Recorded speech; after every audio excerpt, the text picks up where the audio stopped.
Hey up everyone, Magpie Gaming here. I hope you're all doing well. In this video I'm going to discuss the latest news for Escape from Tarkov. There's a few things that have happened over the last few days which are worthy of me making a video. I was going to break some of this down into separate videos, but I don't really think there's enough content there to do their own videos on. They'd be really small, like 2-minute videos, and I don't really see the point of doing that. So first off, we've got some changes within the game itself. They have upped the ping limit to 165. It was set at 155. They've upped the spawn chance of Dr. Lupo's coffee. They've upped the 366 TKM ammo stats, lowered items count for beta container barter, started to send thick cases for those who completed changed quests before they were reverted. And if you don't know about the thick case little controversy that's gone on, basically there are a couple of tasks in the game where you will be given thick cases to hold stuff in. Thick items cases give you tons and tons of space to put things in. One of the quests that gives you that is private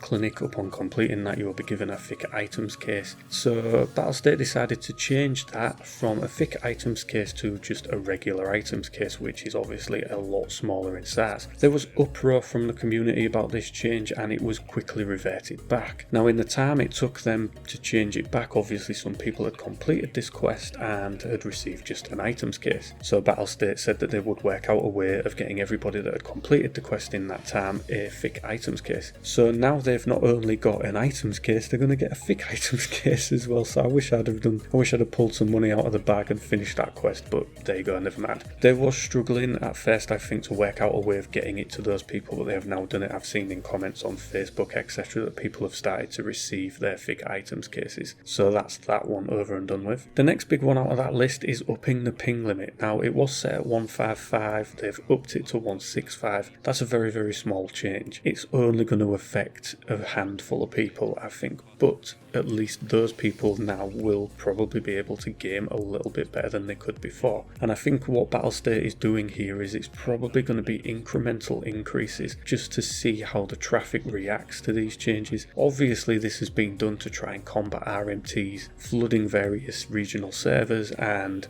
basically farming everything up that they can in those servers. So I think they're going to try and see where they can get a happy medium with. Obviously a lot of people would like to see the ping limit pushed to 200, 250 or just removed completely. I don't think that's ever going to happen. I think there will always be a limit, but I think they might go a little bit higher with it before they stop raising it altogether. Obviously this is just a test. It could go back down at some point, we don't really know, but for now they've upped it by 10 milliseconds, which as I say isn't going to help a lot of people, but it will help some people out there. And the next bit of news I wanted to talk about is this thread that Smoke TV put on his Twitter recently. If you don't know who Smoke TV is, he's basically a Twitch streamer who deals in survival games, and Escape from Tarkov is one of those. And he's talking about squad sizes being reduced on Factory to try and balance it out a little bit. Now Factory supports 6 people. You can go in as a squad of 5 and you have one other PMC that you obviously have to fight plus the scavs. You take out that PMC and you can just start farming the scavs and the scav players as they come in, and there's nothing really to stand in your way. If you are suitably geared and tooled up, you're going to farm like hell on there and get a lot of stuff out. Now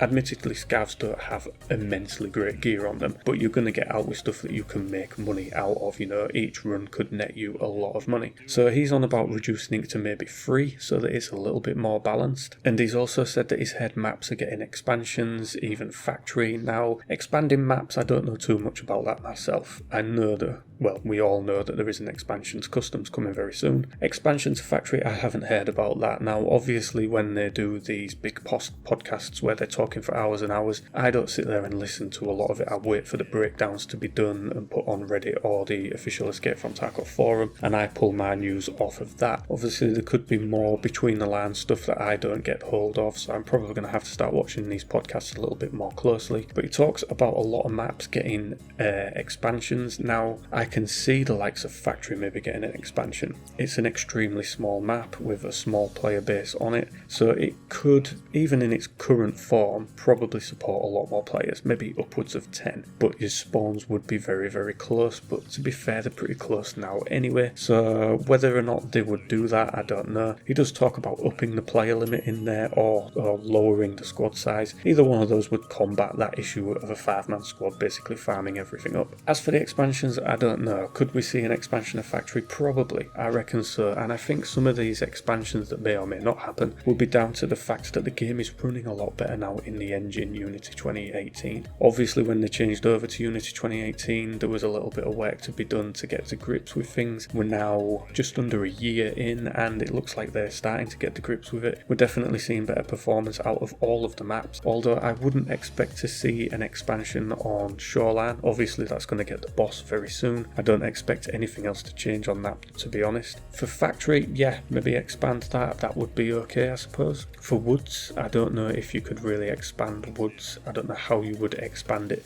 and keep it a balanced map. There was talk a while back of a village being added onto the Woods map, but in the end all we got was the area around the lumberyard. We had some more artifacts put in, trucks, concrete bollards, things like that you could hide behind. Those were added to give you a bit of cover when you were on that hill because it was quite open in that area. Nothing else changed. There was no village brought in or anything like that. So Interchange, I can't see that expanding. I think that's as big as it's going to get. Labs, I don't really think there's any work plans with Labs, to be honest. I think they're just going to leave Labs as it is for now. And Reserve, I don't really think they would bother with that and make that bigger either. So I think probably the candidates for expansions are Factory and maybe Woods. Woods is one where I'd like to see an island in the middle of the lake. I'd like to see an island there, maybe a couple of bridges either way, something to give you the option to traverse the map in a different direction rather than just having to go around in like one big like sea. But obviously you would have to mess about with the spawns and the extracts to make that viable and make it workable. But yeah, I'd like to see something expanded on Woods. There's also talk of them expanding customs again. This would go from the car extract on dorms and would cover round of the hill to the railway lines in the newly expanded part. So yeah, but as for player numbers, I don't know. I think they might change some, but we'll have to wait and see. Obviously, like I say, performance is a lot better now, so they could probably add new people in, work around with the spawns, change up the extracts, things like that. For Factory, I don't know. Is it really an issue that needs solving? I mean, I regularly game now with my squad in an evening. There's usually 4 to 5 of us. It's very rare where we say, oh, let's go to Factory and farm it. We don't do it. It's just not something we do. I know that there will be squads out there that do that and are making really good money out of it, but for me it'd get boring really fast. So I don't know, but let me know in the comment section down below what you think about some of the changes that have been made in the game and some of the things that these streamers are saying maybe should happen to make things fairer. Let me know what you think in the comment section, and as always, ladies and gentlemen, thank you very much for watching and listening. Don't forget to like, share and subscribe. Stay safe, and I will catch you in the next one. Take care.